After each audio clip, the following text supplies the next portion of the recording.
Do the Spurs need to tweak their roster still ahead of the new season?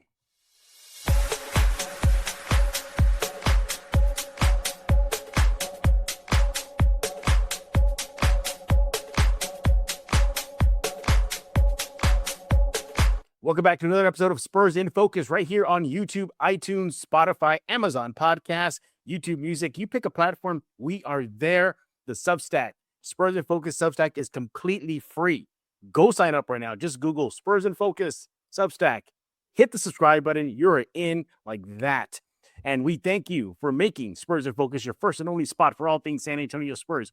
You want to come here every day, every week, every second to catch up on the latest and greatest on the silver and black. My name is Jeff Garcia, longtime Spurs writer in San Antonio. What are we talking about today? Do the Spurs need to do some more roster tweaking? It feels like the roster is kind of set, but are there any holes, any weak links in the chain that the Spurs really need to address before the new season starts? Also, a look back at the 2024 draft. Yeah, Steph Castle going number 4. It's been circulating on social media, a look back at that draft. And let me tell you, it was bad. We're going to have fun. We're going to look back at that draft, redo it. Who goes number 1? I think we all know who goes number 1 at this point. But what happens to the Spurs and how do their fortunes change at number 4? And then if we have time, we'll get into some Spurs fan comments that you guys left at the YouTube page. He's going to bring in our guest. He is back, everybody. Mr. Mike Jimenez. Follow him on X at MJ Acquired Taste. MJ, what's going on, buddy? Oh, I'm doing great, man. Hope you're having a fantastic summer. Man, it is here, man. The slow period of the NBA offseason is officially here. It's going to be quiet for a while. It is, but think about it this way. I think we're about 6 or 7 weeks from the start of the NFL season. That's true. And then because the Spurs made the finals and the draft was just recent, you have the fact that the NBA season starts basically 3 months from this week.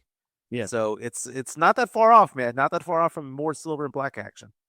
Yeah, it's gonna be fun. The summer Spurs, they wrapped up play, so they're done for the summer, obviously.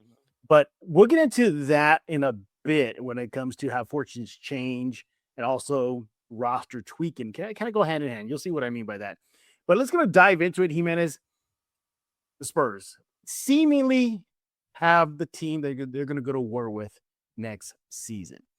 There's one roster spot open. All signs are pointing to maybe David Jones Garcia gets that nod. But as of this recording, no announcement has been made. Nevertheless, they bring in Tobias Harris. They're bringing back the same group practically from last year. You added Billy Donovan, and outside of Donovan and Tobias, that's kind of the biggest Spurs splashes. I guess you include the draft. But even at that, Jimenez, you have 4 rookies, and probably only one is going to get some rotation minutes, that being Terrace Reed. You figure Gillespie's going to be in Austin. Malik Brown's going to be in Austin. Quayton's going to be on the IR list for a while, leaving Reed. So outside of that, it's really been, let's bring the band back. But Jimenez, as we head into this new season, do you think this team needs to do some fine-tuning still? Probably not. And I know that's not going to be a popular thing to say because, you look at the Spurs making it to the NBA Finals and losing to the New York Knicks, and we look at it and go, okay, well, what does it take to beat the Knicks? Yeah. And the fact of the matter is that if the Spurs make it back to the NBA Finals again next season, they're probably not going to play the Knicks, okay? Making it back, it's all about matchups, and the Spurs have the number one hurdle that the Spurs need to jump over is not the Knicks. It's OKC Thunder. And do the Spurs have a better team this year than last year? And the answer is yes, because Wemby is getting into his prime, because Castle is getting into his prime, because Harper is getting more opportunities, and hopefully De'Aaron Fox is healthier. You look again at Tobias Harris. You have a scorer. You have somebody who's started every single game he's played since 2017. The Spurs have gotten a little bit better, and they were good enough to make it to the NBA Finals last year. Oklahoma City, by the way, has gotten worse. Their depth has been depleted because of the way the cap system works and that second apron. You see them losing certain players like Lou Dort, who was an all-NBA player. They got rid of Lou Dort because of salary cap reasons. Isaiah Joe is gone. They have their key core guys still there, but because they had to pay their core guys, they're losing their depth. And the Spurs are going to face that in the next couple of years themselves. So the Spurs are a better team than they are last season because Tobias Harris is a good player. If Spurs fans think he's going to come in and play 10, 15 minutes That's probably not it, man. This guy's going to take 25, 28 minutes per game, maybe even start for the Spurs this upcoming season. The Spurs have gotten better. Do the Spurs need to do tweaking? Of course, if the Spurs had a stretch forward, the team would be magical, right? But those players don't exist right now. It's not there. I mean, one spot available. You're looking at the names that are there that are available. The best names you have are LeBron James. Never going to happen. Right. You have Jalen Duren. Why would Jalen Duren take a minimum deal when he just came up an all-star season and he's in his prime? So the Spurs are as good as they're going to be. There's not one team in the NBA right now that doesn't have a flaw or two or three. Right. So the Spurs aren't going to be able to tweak their way to perfection. It's just not going to happen. There's going to be a hole somewhere. We know what that hole is. It's that stretch 4 lacking of 4. But getting Tobias Harris helps. Getting Billy Donovan helps even more. Yeah. I look at this roster and it's nearly, look, as you mentioned, there's no team that's ever going to be 100% complete. Every team is going to have holes. Even the Thunder, the Knicks, you pick a team, they have holes in it. Some worse than others. But for the Spurs, when I look at the Spurs, Jimenez, again, I go back to spacing, shooting, depth. Champagnie, he can knock him down. He had improved. He was a little bit more consistent last year. I gave him that. But again, kind of a no-show in the postseason. He had his moments, but it wasn't consistent. I think that's what I'm looking for in this roster. A consistent, reliable perimeter shooter beyond just a deep 2. I'm talking about a 3-point sniper. I think they need to bring that, at least address it, because of Wemby's gravity forces teams to collapse on him. Those are some wide open shots. Again, no knock on Champagnie, shot the ball very, very well. I like to see them sprinkle a little bit more reliable shooter. Sure, a lot of the players are trending the right way. Castle's shot got better. Vassell, obviously, he's a good, reliable shooter. But where are 3-point snipers? Do you think this team still has a 3-point sniper issue? Yeah, most definitely. But at the same time, what's getting better for the Spurs is the fact that the younger core players are developing their shot. Champagnie is somebody who, when he first came with the Spurs, was very much like Danny Green. Just leave him out in the corner. He's going to shoot a 3-pointer, and that's all he's going to do. But you notice this season, he started to develop a drive-in game. Mm-hmm. Even if it wasn't finishing, kicking it out, or whatever the case may be, he was actually taking it to the hoop from time to time. Is he 100% reliable at that? No. But it shows an evolution to his game that he's trying to add more to his bag, and that I do respect. And I'm glad the Spurs are paying him because he was underpaid for so long with his team. Right. You were seeing Dylan Harper getting better at getting to his spots, and Dylan Harper could find his way into the lane, get 2 feet in, and find his own shot. Stephon Castle can find his own shot. So where the Spurs do lack that quote-unquote sniper, they have the ability to make up for it by the fact that they have players who can actually develop their own shot, drive into the lane, and make something happen. I think that the Spurs collapsing in the Knicks has an effect on Spurs fans of like a Spurs fandom PTSD, where we're just thinking to ourselves that they're worse than what they really are.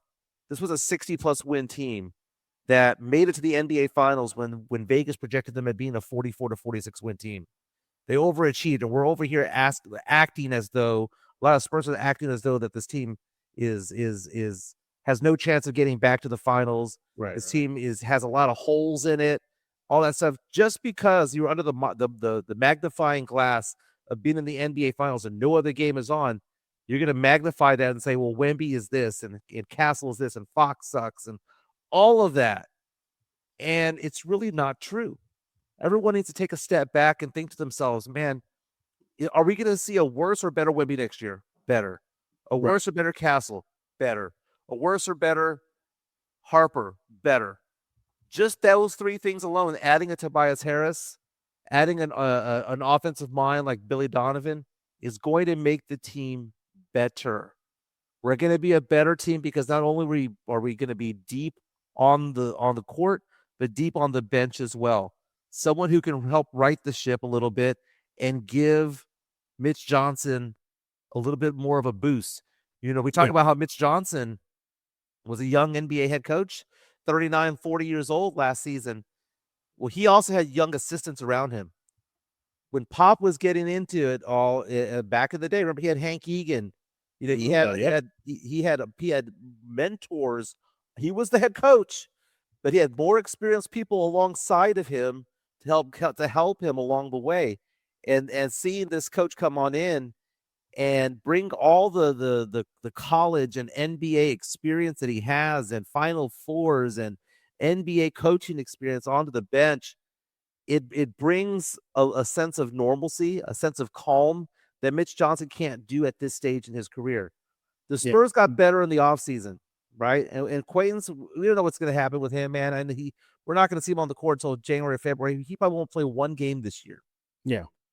But that was a throw of the dice. The Spurs went to Vegas on that one and said, we're going to take that 5-star McDonald's All-American and get him on the team and hope to develop him into something and hope that he becomes a healthy player and can contribute down the road. It's like the Spurs used to pick those players back in the day, the draft and stash. Yeah, but he's a draft and stash that's going to be in San Antonio and Austin is what he's going to be, and hopefully he matures into that player that he was destined to be at one point in his career. But the whole sky is falling Spurs fan right now is starting to get under my skin a little bit. It's starting to tick. Why is that? You hear it because it is arrogance. It is not understanding that it's a process, and the Spurs are ahead of the game when it comes to the process. And part of it's because of who they've drafted. And I know we're going to be talking about the draft from a few years ago. The process started before Wemby. The process has continued after Wemby, and Wemby signing that 5-year extension is a big deal. The Spurs have all the pieces of the puzzle in place to not only to make it back. I think Spurs fans are thinking to themselves that they're like the Cincinnati Bengals who, Joe Burrow in his career made it to the Super Bowl and hasn't even sniffed the playoffs ever since. The Spurs right now are the favorites to win the NBA Finals, according to DraftKings Sportsbook. Okay? They're the favorites. Everyone on the outside looks at the Spurs and goes, man, that's the team to beat right there. And Spurs fans, so deep in their fandom, are trying to find reasons for the Spurs to not make it. Like last season was a fluke. Everyone needs to calm down and let this team grow and mature. And I know that I'm one of them, the man in the middle. You see there, De'Aaron Fox. Yep. That's good. That is going to be the one headache that we're going to see the next couple of years, because we all know the best guard on that Spurs roster right now doesn't wear number 4. He doesn't wear number 5. He wears number 2. Mm-hmm. The best guard on that team is Dylan Harper. I don't care about experience. I don't care about anything else. I mean, that guy was born. His dad's a 5-time NBA champion. He was literally born for this job. The pedigree is there. He has shown the ability to get into the paint. His 3-point shooting got better as the season went on. He didn't have that freshman slump, that swoon. It happened for a couple of games. That was basically a couple of games, yeah. It wasn't like a whole month-long thing like Castle went through in his Rookie of the Year campaign. Dylan Harper, if it was on any other roster, there's 30 rosters in the NBA, he'd be starting for 24 of them. I can only think of about 5 point guards that would start ahead of Dylan Harper. But here's the thing, Jeff. One of those guards that would start ahead of Dylan Harper is not De'Aaron Fox. The Spurs are getting themselves into a situation where it's about loyalty, or it's about money, as opposed to the X's and O's, and that might bite them. If there's one thing that bites the Spurs next year, it's relying on De'Aaron Fox, because everybody sees what's going on. De'Aaron Fox is an above-average point guard. He's a very good point. He made the All-Star team last year. He's a very good point guard. He's a top 10 point guard. But when you have a top 5 point guard on the team, one's better than the other. And that's going to be a really big issue at some point in this season. And if Fox doesn't turn it around quick, man, the fans are going to turn on him bad. It's going to be a bad situation. It'll be interesting. Hey, we're not done talking about this topic. When we get back, we're going to continue this talk of whether the Spurs still need to do some tweaking ahead of next season, then look back at the 2024 NBA draft and just see how god-awful it was. We're going to have fun with it. You'll see what we got in store for you. That's coming up next right here on Spurs in Focus. As your one and only leader, I order you to subscribe to Spurs in Focus. And all hail Cobra!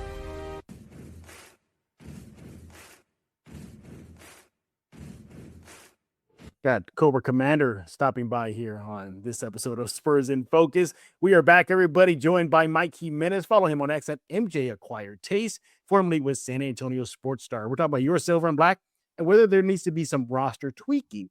Again, this team does not need an overhaul. That is for sure. They're good. They're very good. Well, what about just fine tuning? So we talked about, well, Jimenez talked about the point guard spot. I brought up about snipers. But are there any other holes? I got one for you, Jimenez. Get your reaction to this one. What about that still the need for a reliable big/wing? The Spurs definitely feel very confident in Carter Bryant's future as a 3-and-D wing. But again, he's going into sophomore season. It's still, TBA, to be determined, basically, TBD. All right. They bring in Reed out of the draft, doing that draft day deal with Denver. But again, he's just going to enter his rookie season. Is he going to be ready to go? He is a 4-year guy coming out of college. Big dude.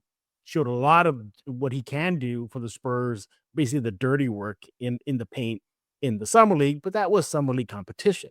He hasn't played an NBA game. I still think the big department still needs a little fine-tuning. They have the cap space, the financial flexibility to bring in another big, but what big is that going to be? Is it going to be a shooting big? Is it going to be just another lane clogger who's just going to beat up people?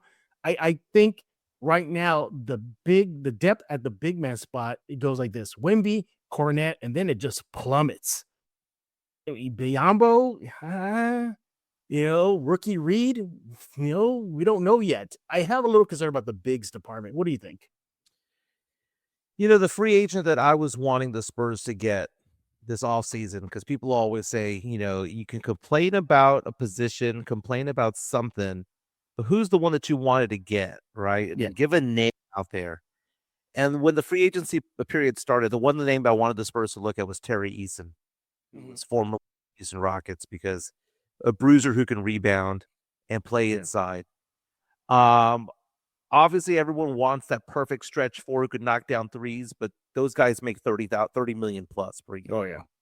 Right? So that doesn't exist. So it's a bruising body down low that's dependable, that can play defense. And, if it's going to be Reed potentially being a breakout player, getting 10, 12 minutes, that would be interesting. But, getting Tobias Harris eats into the minutes. I mean, I tell people all the time, there's 240 minutes in the game, right? You've got Wemby getting 30. You got Fox, Castle, Harper, all getting 28 to 30, and suddenly you're down to 90. And then Cornette gets his, and then Vassell gets his, and then Keldon gets his, and before you know it, there's only like 10, 15 minutes left to go. So you brought up Carter Bryant, for example, and I don't see Carter Bryant getting any more time this year than he got last year, because Tobias Harris is going to be eating into those minutes. Harris is going to be eating the Keldon's minutes, maybe even Vassell's minutes as well. So it's interesting. The Spurs got deeper, but that means fewer minutes to go around. And so whether the Spurs go out there and get another, they have another position player, the Spurs can go sign somebody, that's great. But there's only one ball. There's only 240 minutes. I don't see the Spurs getting anybody in free agency, save from a LeBron James, right, who's going to actually make the rotation and play meaningful minutes. Because if you're going to be signing somebody from a 4 position to play meaningful minutes, who are the minutes coming from?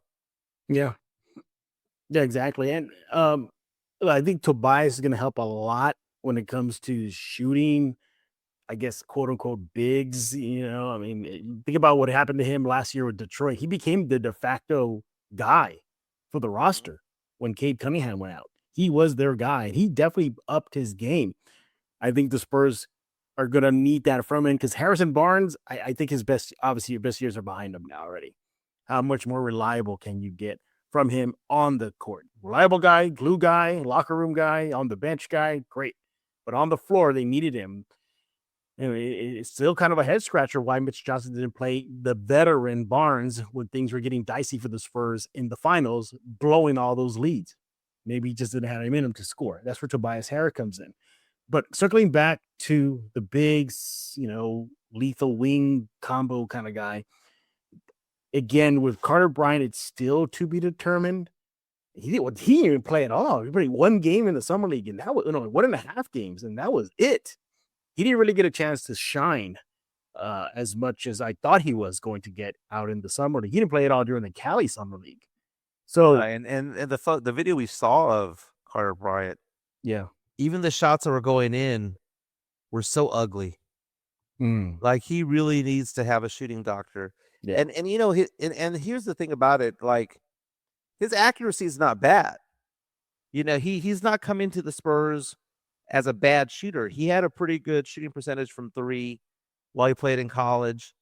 And when he played for the first season for the Spurs, it wasn't horrible. It's just the form is not 100% desirable. Say the release point seems to be a little bit weird on some of his shots. Even on the shots where he drives in, he's shooting it from the gut as opposed to shooting it from an apex up high. But what I like about Carter Bryant, though, is that he seems coachable. Yes, he is very coachable. He seems like somebody who is going to take, maybe Donovan could play, get in his ear a little bit, like, hey, this is this is how the business is played. You want to have a 10, 12-year career, this is how you do it. He has what it takes. He has the defensive ability by far to make it happen. But maybe that's Billy Donovan's task, is to take a Carter Bryant and make him a little bit better, to take a Quaintance or a Reed and make them a little bit better, get them better prepared for the NBA, because what's going to happen in the next couple of years is Spurs are going to butt up against that second apron, which is a de facto salary cap, hard cap, if you will. And, we've seen what Wemby did by taking $55 million less by signing his extension, compared to what he could have gotten. Up next, we're going to have Castle, and then we're going to have Harper right behind him. And meantime, we have Fox's contract kicking in. And at some point,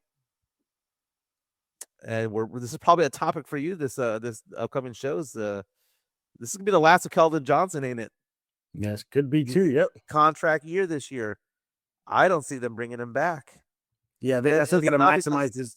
They got to maximize this window that they have. They have about a 5-year window before what we saw with the Thunder this offseason. Got to ship out Dort. Got to do all these trades just to get under that luxury tax.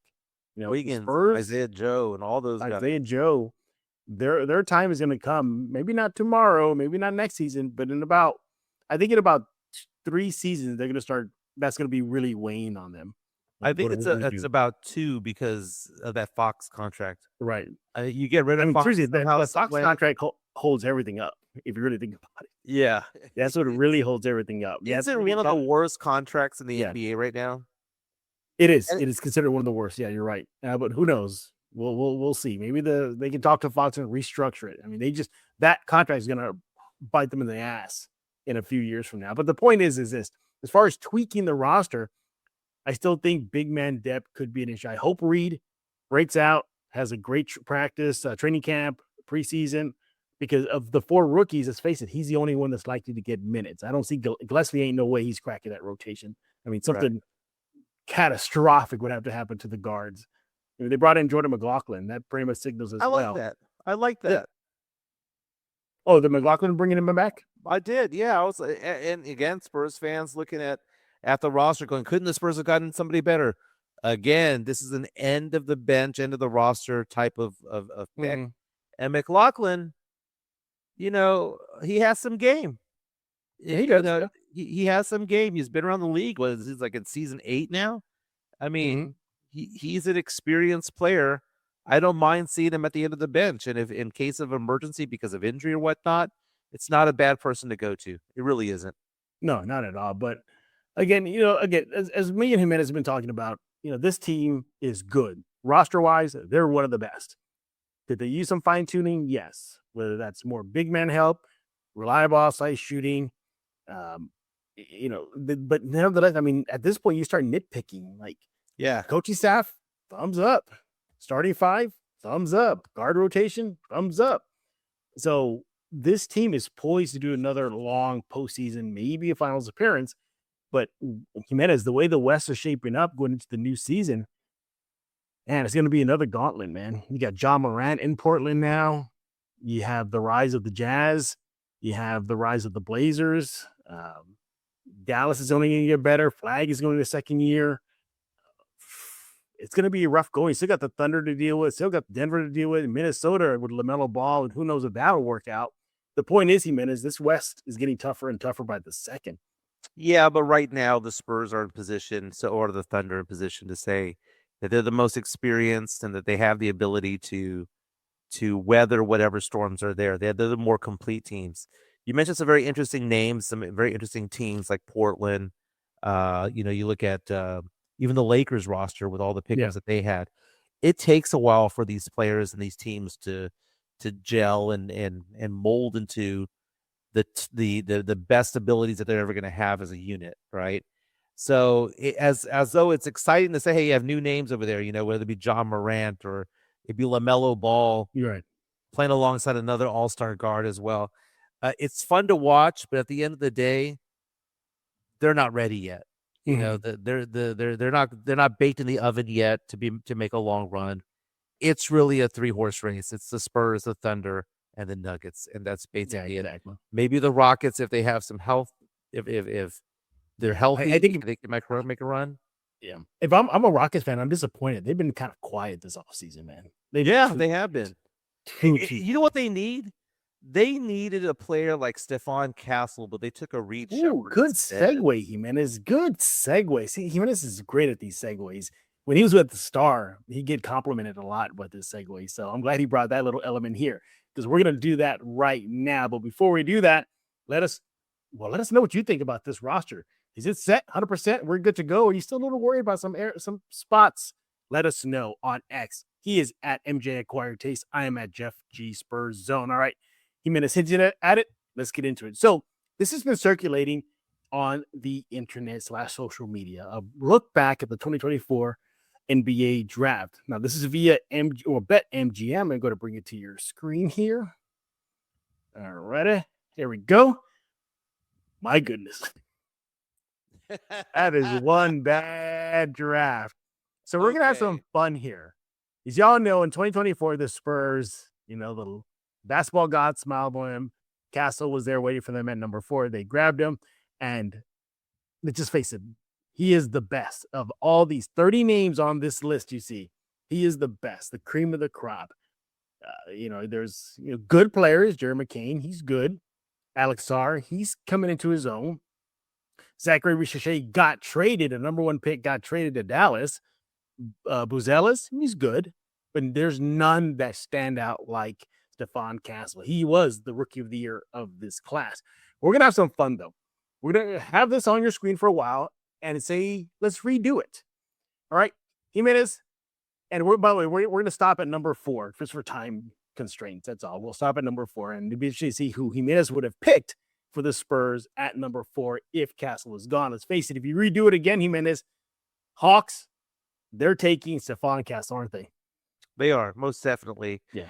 And keep in mind, Jeff, if the Spurs had the number 1 overall pick in the draft, they too would have taken Zachary Ricochet. Yep. Ricochet was considered to be, I'm not going to say the consensus number 1 player in the draft. No, it was, remember, this was like a coin flip every day leading up to the draft. It was Sarr, is it Ricochet?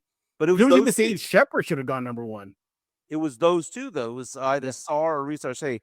Very few people thought Castle would go number 1 overall.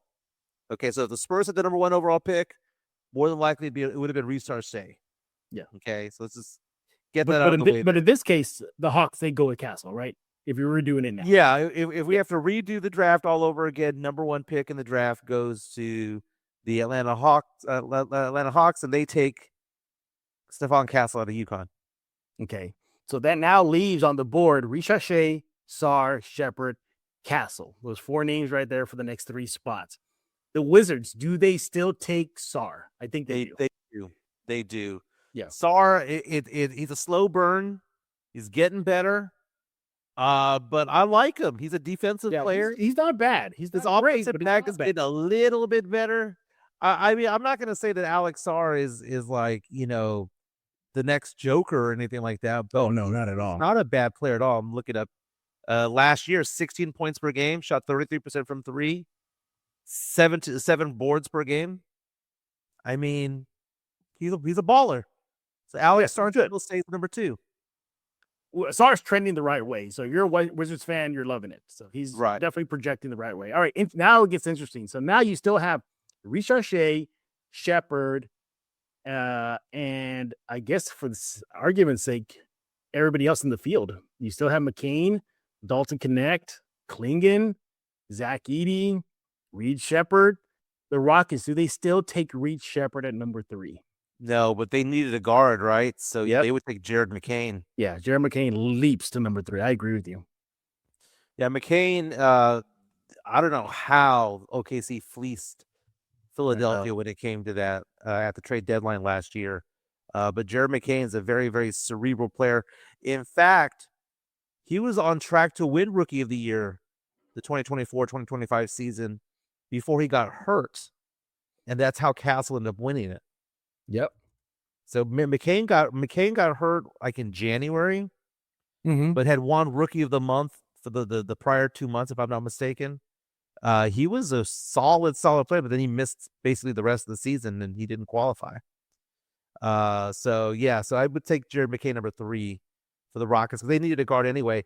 At number 4, Jeff, if the Spurs were sitting there, who does Jimenez take? Your GM. You see all those. Castle's gone. Thar is gone. McCain's gone. My mind is telling me no. Okay. Revisionist history. If we were back then, and that was off the board, the Spurs would take Richarche. If he was still on the board, they would have taken him. But if we're doing revisionist history, today we're drafting today. The Spurs would go for Matas Buzelis. Yep, I'm with you. I can see that for sure. I mean, the Spurs worked him out several times. He was on his short list. Buzelis, if you're drafting today's player, the players today in 2026 for the draft of 2024, at number 4, the Spurs will take Matas Buzelis. But Ron Hollins turned into a pretty decent player, reliable player. Hey, remember when Spurs fans got mad that they didn't get Rob Dillingham? I remember that. Yeah. Do the Spurs still take Rob Dillingham at 4? That's hysterical, man. I would have been. They lost their minds when the Spurs traded. I remember the Spurs traded for like a pick. It was like second round picks. No, it was a first rounder. It was in 2031, I think is what it was. That's right. And we were like, we traded for a 6th grader. Okay, I'm stuck here. By now they have Victor in uniform, right? Yeah. So do they try to address the need for a big man help? Do they go with Klingon? Do they go with Zach Edey? I don't see them going with Zach Edey. I don't think he fits the style they want to play. Too slow. And the same thing with Klingon. Do they bring him on? I thought the Spurs should have brought in Klingon of the 2 bigs at number 4. But here, I'm going to throw a wild card at you. What about Bub Carrington, who went 14? Wow. Okay. Not a lot of people follow Wizards basketball, but tell us more. I mean, I think the Spurs might go with Bub. You know what? I mean, if you're gonna go that angle, Kel'el Ware had a really good career. I mean, he is a mobile big, athletic big. I mean, by the way, you ever notice how Kel'el Ware and Wemby look alike? Like the way they run and walk and. Oh, really? Yeah, they move. They look very similar. I like your Bub Carrington take, man. That's a really good take. Yeah, I think they go with Bub at 4. I can see it. See it. This list right here, I mean, 2000 draft is considered to be the worst draft in NBA history. Look it up. I mean, it's sad. It's a sad roster right there. There are good drafts and there are bad drafts out there. This is an all-time worst one. I almost got you in trouble because I almost made you say that Cowell was the worst rookie of the year of all time of the last 25 years because I was saying you rank him to the other rookie of the years from 1999 to 2024, and he was, I think, the third worst one because I mean you had LeBron James, you had the Wembys of the world, you had these phenoms that were winning these rookies of the year awards, and Castle's a really good player, but he's not a phenom. Yeah, he might be a 2 or 3 time All-Star, but he's not going to be, this 10-time All-Star like, you see all these other players that are taking number 1 overall or who are rookies of the year. But looking at this list here, Jeff, I mean, McCain's going to have a long career. Dalton Connect might have a long career. This is just really 7th man draft. Yeah, Keyshawn George, Terrence Shannon, Ryan Dunn. And you know what? I want to go back to our pick at number 4. Yeah. So I went with Bub. You went with Bucelis. But why can I? If this is a different multiverse right now, we're in a different universe right now. Okay. I can hear Spurs fans yelling at us. You didn't get Reed Shepherd. He was on the board. He's a sniper, and he's been okay for Houston. I don't know. Would you consider him a sniper for the Rockets though? He's a hell of a sniper coming out of college. Right. He was also defensive. Reed become the guy that many thought he would be because of Wemby and the gravity. The gravity. Okay, I like that. I'm looking at his rookie year. Reed Shepherd shot 34% from 3, 33.8%. Last year shot 39.4% from 3. That's pretty good. 13 points per game. Shot 80% from the free throw line. A steal and a half per game. Filling in, because there was a lot of they didn't have a point guard last year. No, they didn't at all. Houston Rockets. But yeah, I mean, if you were to say Shepherd at 4, I wouldn't hate it. Yeah, I wouldn't hate it. It's not a bad play. I think the thing is though is that we look at Reed Shepherd and we go, well, we got Castle, and Castle by far is the better overall basketball player because of what he can do defensively, how he can create a shot and things like that. But Shepherd has game, and you mentioned gravity. A lot of this is who you get drafted by. Yeah,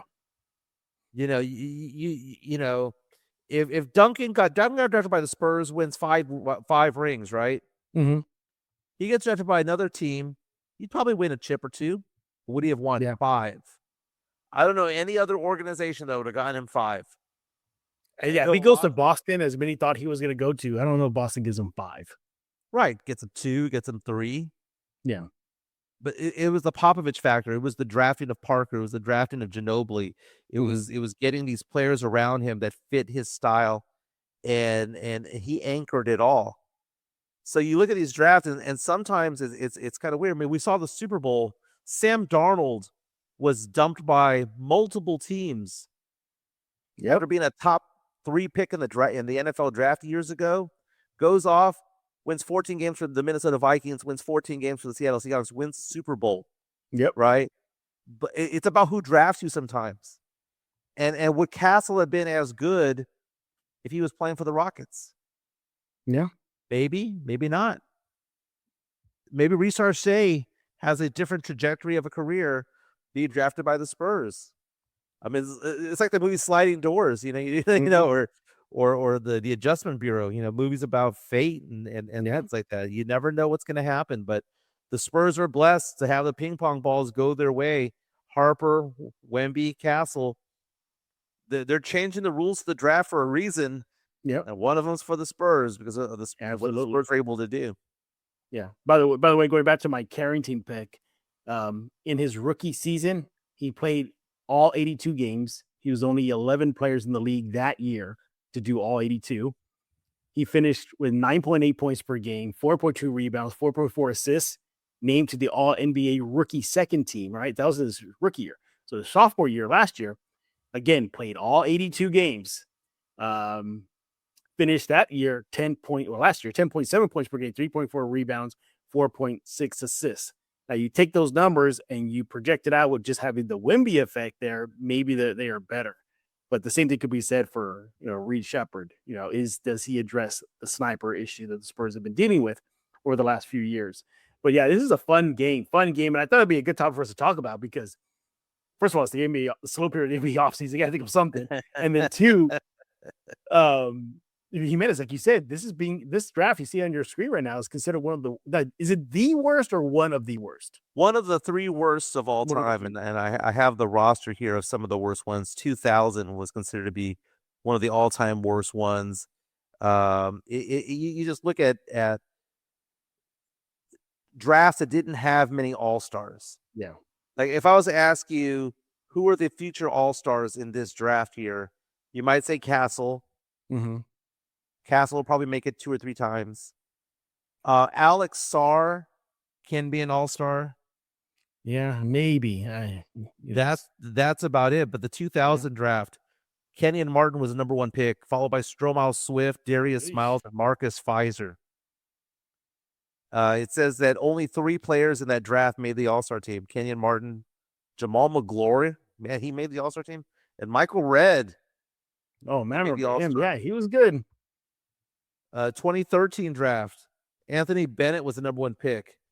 Then he had other Cavs, picks, right? Otto Porter Jr., Alex Len, Cody Zeller, Ben McLemore. What saved that draft in 2013 was Giannis. Yeah, Giannis drafted outside the lottery, and Rudy Gobert drafted at 27. Jeez, can you imagine that team? You're the Bucks or whoever team you got. Giannis on the board. Yeah, I'll take this guy from Greece. Oh, he's Hall of Fame bound as his career develops. But that's interesting. By the way, we ran out of time, everybody. We're not going to get a chance to get to fan comments. We'll definitely get it done later this week when we have our live show with Rudy Campos. So get your fan comments in. But yeah, again, looking back at 2024 draft, it was bad. Again, man, Jimenez, how about the luck for the Spurs? 3 opportunities for other teams to get Castle, and they all pass. But as you said, it's all about the team. Mm-hmm. Atlanta, at that time, still had Trae Young and DeJounte Murray. They didn't need another guard. They needed help with bigs to complement those guys. That's where Richard Shea came in. So just so interested to see the ripple effect, the butterfly effect of the Spurs being at 4 and Castle landing on their laps. Wow. When Castle went number 4, were you like, yes, that's the right pick? Yeah. Or were you kind of like, no, should have gone big with Kling and Aridi? I was, and this was back on the Sports Star days, I was 85% leaning towards Castle, going, I want Castle to be my guy. I mean, UConn, they made their way to the national championship game, all that stuff. I was 15%, I admit, 15% intrigued by Reed Shepherd. Okay. Because I knew Reed Shea and Sarr would not be there. So I was more of a Castle guy than anything else. So when Shepherd was taken 3, I started celebrating because I knew the Spurs weren't going to pass on Castle at that point. Yeah. Castle's been somebody who has been frustratingly good for the Spurs. I love what he does 80% of the time, but every once in a while I get grief. He on crashes social the car a media. lot. Well, I sometimes he plays diva ball. He tries to. Knock you up sometimes.